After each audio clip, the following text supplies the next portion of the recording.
Assalomu alaykum. Pazanda kanalimizga xush kelibsiz. Bugun uy sharoitida oson usulda kapuchino tayyorlash retseptini ko'rsataman.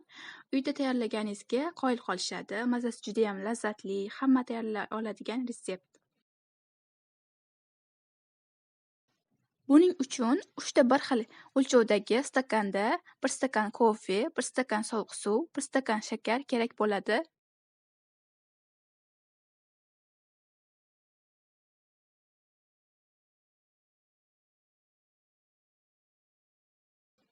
Bularni idishga solamiz.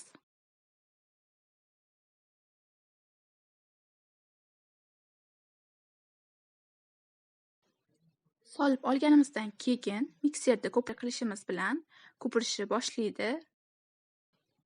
Videoni qisqartirmadim. Qanchada tayyor bo'lishini o'zingizlar ko'rishingiz mumkin.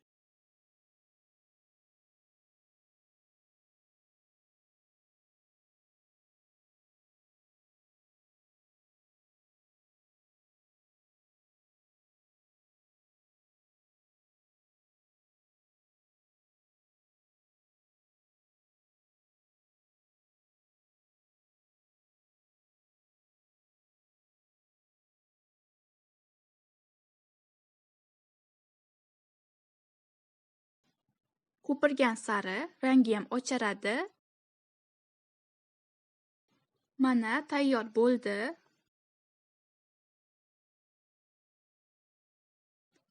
Tayyor bo'lgandan keyin og'zi yopiladigan idishga solamiz.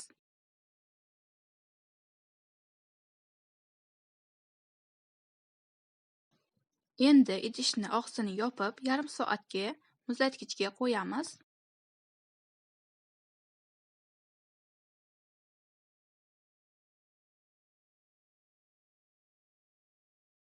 Olib har kushkaga 2 qoshiqdan solib, ustiga iliq yoki sovuq sut qo'shamiz.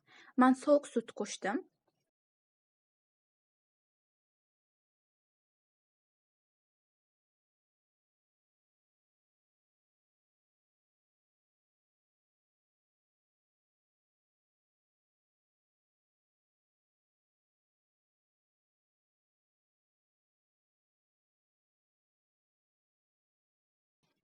Sut qo'shganimizdan keyin qoshiq bilan aralashtirib olamiz.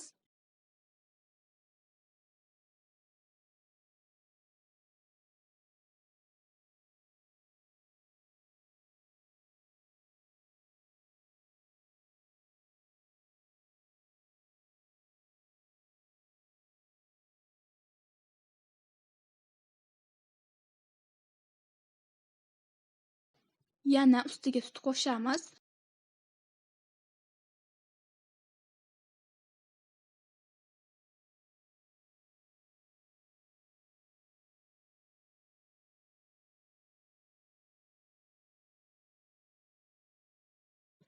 Mana tayyor bo'ldi. Juda ham mazali. Restoranda tayyorlanadigandan-da ham mazali bo'ladi. Sizlarga albatta yoqadi. Like tugmasini bosib kanalimizga obuna bo'lishni unutmanglar.